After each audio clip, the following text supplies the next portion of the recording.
In July 2022, a heavy wooden crate was placed in a quiet corner of Kent, England.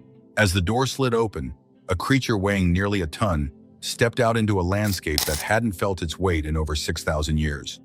We are told that to save our dying forests, we need massive government grants, heavy industrial machinery, and millions of new saplings planted in neat, tidy rows. But while the experts were busy filing paperwork, a radical group of conservationists did something insane. They stopped managing the forest. Instead, they released just 2 European bison into a dead woodland and walked away. The skeptics laughed. They asked, how can 2 animals do what mechanical engineering couldn't? But what these 2 giants did with their bark-stripping teeth and their thunderous hooves was more than unbelievable. It was a biological revolution. Today, we're looking at why 2 bison were more effective than a century of human forestry and how they've restarted the very heart of the British countryside. To understand the miracle of the bison, you first have to understand the tragedy of the modern English forest. If you take a Sunday stroll through a place like West Blean Woods, it looks like a postcard. The trees are tall, the canopy is a solid ceiling of green, and the air is still. But to an ecologist, this is the look of a graveyard. The problem is something called canopy closure. For decades, these woods were managed for timber. Humans planted trees, mostly non-native conifers, too close together. We suppressed natural fires. We removed every large animal that could break the cycle. The result? The canopy sealed shut like a lid on a coffin. Without light reaching the forest floor, the understory, the wildflowers, the grasses, and the shrubs simply vanished. And when the plants died, the insects followed. Without insects, the birds and bats had nothing to eat. We were left with a green desert, impressive from a distance, but hollow and silent at its core. For years, conservationists tried to fix this with chainsaws. They would spend thousands of pounds and hundreds of man-hours cutting down trees to create light gaps. But there was a catch. When a human cuts a tree, they leave a clean stump. They remove the wood. They leave a tidy space.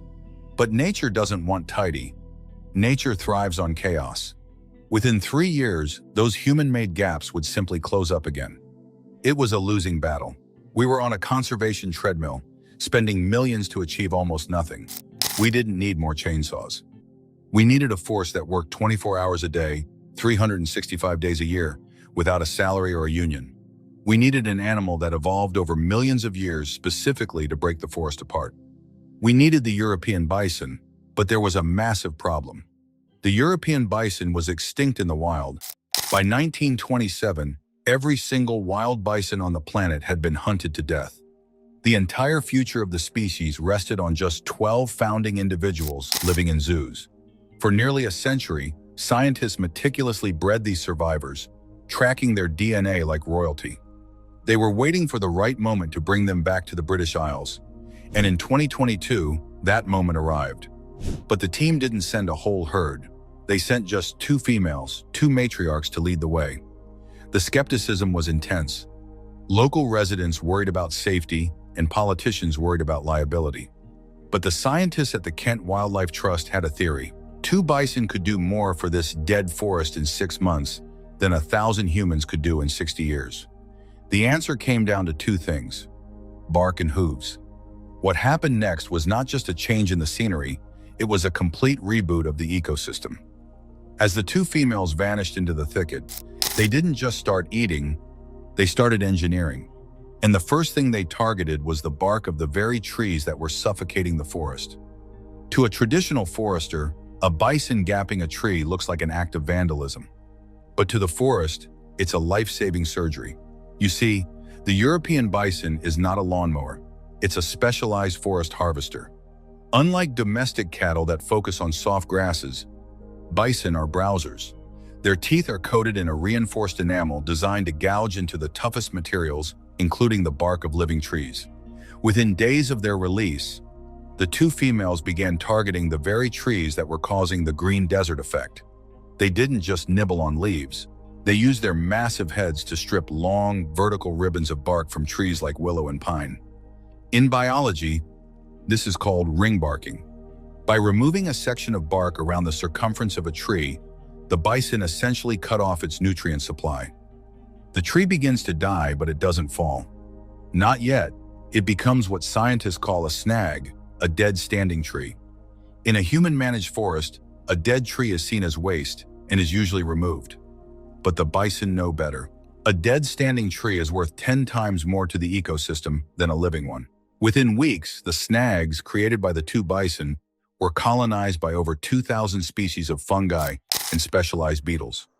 Woodpeckers, which had been rare in West Bleen for years, suddenly returned to feast on the larvae hidden beneath the loosened bark. By killing a few trees, the two bison were actually feeding hundreds of other species. They were creating a vertical ecosystem, but they didn't stop at the bark. While their mouths were busy changing the canopy, their feet were busy changing the very foundation of the earth itself. Let's talk about the weight. A single female European bison weighs roughly 800 to 900 kilograms. When you have two of these giants walking through a forest, you aren't just getting animal movement, you're getting hoof tectonics. For decades, the soil in West Bleen had been hydrophobic. Because there was no animal activity and years of heavy human machinery had compacted the dirt, the forest floor had become as hard as concrete. When it rained, the water couldn't sink in. It just washed away, taking the topsoil with it. The bison changed that with every step. Their hooves are sharp and powerful. As they walk, they churn the soil, breaking that hard crust. But the most unbelievable change happened when the bison decided to take a bath. Bison love to roll in the dirt to remove parasites and regulate their temperature. This behavior creates wallows, massive, shallow craters in the forest floor. To a hiker, this looks like a muddy mess. To a scientist, this is an infiltration basin. These wallows act as giant sponges. When the heavy English rains come, the water gets trapped in these thousands of tiny depressions created by the bison's feet and bodies. Instead of flooding out of the forest, the water slowly seeps back into the deep aquifers. During the record-breaking droughts of 2023, the areas around the bison's territory stayed green while the rest of the county turned brown. And inside those hoof prints, a miracle was waiting to happen. The bison were breaking open seed banks. These are seeds from wildflowers and ancient grasses that have been buried and dormant for over 50 years, waiting for light and oxygen. By tongue churning the soil, the bison were literally waking up the forest of the past. But perhaps the most surprising thing the bison did wasn't what they left behind in the dirt, it was what they were carrying on their shaggy coats. Bison's fur is like biological Velcro. As the two females moved through different parts of the woods, they were collecting thousands of seeds and transporting them for miles. They were acting as a mobile, zero-carbon seed dispersal system. In just 6 months, plants that were restricted to one small corner of the woods began sprouting in entirely new areas. The forest was no longer a static collection of trees. It was moving. It was breathing. And it was all because of 2 pairs of hooves and a lot of mud. While the bison were busy with the bark and the hooves, something even more profound was happening in their waste. In biology, there is a phenomenon known as the dung beetle memo. You see, for thousands of years, there hadn't been an animal this large in these woods. The local insects had been starving for mega-herbivore manure. Within just 2 weeks of the 2 bison being released, researchers found something that left them speechless. Dung beetle larvae were thriving in the fresh bison droppings. How did the beetles get the memo? They had been clinging to survival in tiny, fragmented patches of the forest for centuries. But the moment the bison arrived, they woke up. Unlike the manure from domestic cattle, which is often laced with toxic deworming chemicals and antibiotics, bison dung is pure, organic fuel. These beetles aren't just janitors, they are biological pumps. As they bury the dung, they are injecting nitrogen, phosphorus, and carbon deep into the soil. They are creating tiny tunnels that allow oxygen to reach the roots of the trees the bison haven't stripped. It was a perfect, self-sustaining loop. The bison fed the beetles, and the beetles fed the forest. And then came the birds. Woodcocks and starlings began following the 2 females. The reason was simple. The bison had become giant, walking food sources. By churning up the soil and leaving behind organic manure, they brought millions of insects to the surface. For the first time in a generation, the forest was no longer silent. It was alive with the sound of wings and the constant buzzing of life. But bringing bison back to England wasn't just a biological challenge, it was a social one. You have to remember, Kent is not the vast wilderness of Yellowstone. It is one of the most crowded counties in the United Kingdom. Every square inch of land in these woods is crossed by ancient public footpaths. Under the Dangerous Wild Animal Act, a bison is legally classified similarly to a lion or a tiger. You cannot simply have a 900-kilogram prehistoric giant crossing a path where a grandmother is walking her dog. The controversy was massive. Skeptics argued that the woods should be for people, not wild beasts. They worried that the bison would destroy the tidy look of the forest. This led to a world first in architectural conservation, the bison bridges. Instead of fencing the people out, the Kent Wildlife Trust built massive, elevated timber walkways. These bison bridges allowed the public to continue their traditions while the two females reclaimed the forest floor below. It was a peace treaty between the Stone Age and the 21st century. "We weren't just building a bridge for animals," says a lead engineer. "We were building a bridge for the human mind. We had to show people that wild doesn't mean dangerous, it means functional." While the public was looking at the bridges, scientists were looking at the sky. We are in a climate crisis, and the most common solution we hear is plant more trees. But the two bison at West Blean proved that planting trees is only half the story. The most powerful carbon sink on Earth isn't the leaves of a tree, it's the soil. And soil needs to be disturbed to store carbon effectively. By churning the earth with their hooves and injecting nutrients through their waste, the bison were triggering a process called carbon sequestration. When the bison break the hard crust of the soil, they allow mycorrhizal fungi to thrive. These fungi wrap around the roots of trees and lock carbon into the earth as stable organic matter. Recent studies from similar projects in Romania show that bison-managed land can store up to 10 times more carbon than land managed by humans.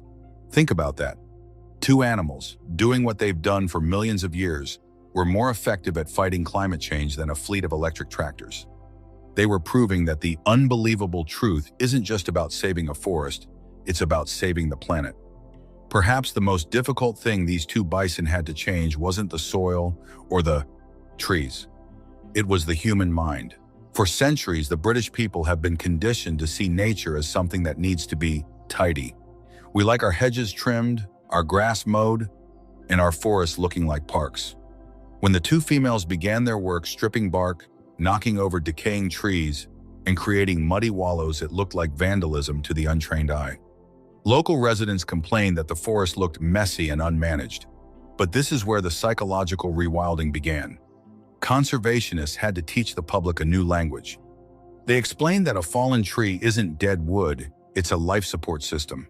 They showed that a muddy hole isn't a mess, it's a nursery for rare amphibians. Slowly, the skepticism turned into wonder. People began to realize that the tidiness they loved was actually a symptom of a dying forest. The bison were teaching us to embrace chaos. By 2024, the bison bridges were packed with visitors. Families weren't coming to see a park, they were coming to see a process. They were watching the original engineers at work. We realized that the forest doesn't belong to us.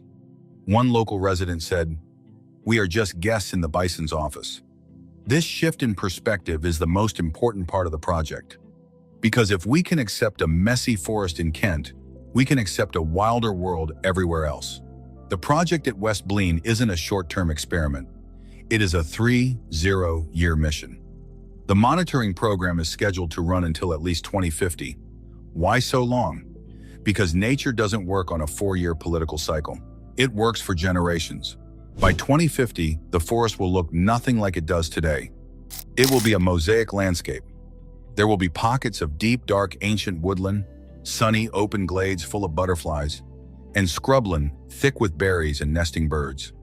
All of this will have been designed, free of charge, by the descendants of those two original females. These two bison are also part of a global insurance policy. Because they are living in a unique English environment, they are developing different survival skills and hardiness. Their DNA is a living library. If a disease strikes the bison in mainland Europe, the Kent herd might hold the genetic key to the species' survival. The unbelievable truth is that these two animals are carrying the weight of the past and the hope of the future on their shaggy shoulders. They are proving that we don't need to choose between human progress and a wild world. We can build the bridges literally and metaphorically to let both thrive. As the two bison move through the dense thickets of Kent, they're never truly alone. Wherever they go, life gathers around them, as if the forest itself is being pulled in their wake. They've become something more than just animals. They are moving power stations, carrying energy, opportunity, and connection through a landscape that had almost forgotten what that felt like. This is symbiosis in its purest form, a deep, mutual relationship that hasn't existed here for thousands of years. If you watch closely, you'll see small birds, starlings, and blue tits darting dangerously close to these massive creatures. It looks reckless at first. One wrong move, one misstep, and they could be crushed. But they're not there by accident. They're there because of what the bison carry on their backs. That thick, ancient coat isn't just fur, it's an entire micro-world, filled with parasites, ticks, and insects. For those birds, it's a feast, a high-protein, all-you-can-eat buffet that moves slowly and predictably through the forest. And in return, the bison allow it. The birds pick through their fur, cleaning hard-to-reach areas, removing pests that would otherwise cause irritation or even infection. No resistance, no conflict, just a silent, efficient exchange. Food in return for health. But the relationship doesn't stop there. It deepens with every step the bison take. As their hooves press into the forest floor, they tear through layers of compacted soil and leaf litter, exposing what's hidden underneath. Grubs, worms, insects, millions of tiny organisms suddenly brought to the surface. And the moment that happens, the birds respond. They follow closely behind, almost anticipating each step, feeding on what the bison unknowingly uncover. It's like a signal without sound, a moving feast created not by intention, but by presence. The bison don't hunt, they don't provide directly, and yet they feed an entire network of life simply by moving through it. And the effect is measurable. In areas where the bison roam, populations of insect-eating birds have surged to levels 3 times higher than in the rest of the forest. Not because of human intervention, not because of artificial support, but because the system is working again. And that's the key to everything. The bison aren't just living in this forest, they're activating it. Every step they take triggers a chain reaction. Every interaction strengthens a connection. And every moment they exist within this space, they're rebuilding something that was once lost. Not by force, not by design, but simply by being what they were always meant to be. There's an almost unbelievable transformation happening right now, completely invisible to the human eye. Deep beneath the forest floor, something ancient is waking up again. The wood wide web, the underground network that allows trees to communicate, share resources, and survive together instead of dying alone. In a dead forest, none of that exists. The trees might still be standing, but they're isolated, cut off from one another. The soil is compacted, suffocated, too dense for mycorrhizal fungi to grow and spread. And without those fungi acting as connectors, the roots never link up. No nutrients are shared. No warning signals are sent. When pests arrive or stress hits, each tree faces it alone, and sooner or later, it loses. What looks like a forest is really just a collection of individuals quietly waiting to fail, and then the bison arrive, and everything starts to shift. It doesn't happen dramatically. There's no single moment you can point to, but step by step, with every heavy movement, they begin to change the ground itself. Their weight presses into the soil, cracking it open, breaking apart years of compaction. Tiny air pockets form. Oxygen seeps down into layers that haven't breathed in decades. And that oxygen is the trigger. Because the moment it returns, the fungal networks come alive. The bison's hoof prints become more than just marks in the mud. They turn into perfect incubation zones. Small depressions that trap moisture, collect organic matter, and concentrate nutrients. These spots become hotspots for fungal growth, like relay stations scattered across the forest floor. From there, the network begins to spread. Thread by thread, filament by filament, the fungi stretch outward, reaching, connecting, rebuilding what was lost. Ancient oak trees start linking up with young saplings again. Resources begin to flow. Sugars, minerals, water, all moving through a system that had been offline for years. It's like the forest is slowly reconnecting to its own internet. And once that connection is restored, everything changes. Now, when a tree is damaged, stripped of bark by a passing bison, it doesn't just suffer in silence. It sends out a chemical distress signal through the network. Nearby trees receive the message and respond, ramping up their defenses, producing compounds that make them less vulnerable to insects and disease. What looks like destruction on the surface is actually coordination underneath. The bison aren't just knocking trees down or tearing bark apart, they're forcing interaction, forcing adaptation, forcing the forest to stop acting like isolated pieces and start behaving like a system again. In a way, they're not just restoring the forest, they're rebooting it. Why do we need these two bison right now? Not 100 years ago, not 100 years from now, but right here, at this exact moment? Because we've hit a tipping point, whether we're ready to admit it or not. The climate isn't slowly changing anymore, it's accelerating, pushing rainfall off balance, stretching droughts longer, making storms more violent, and quietly exposing just how fragile our forests really are.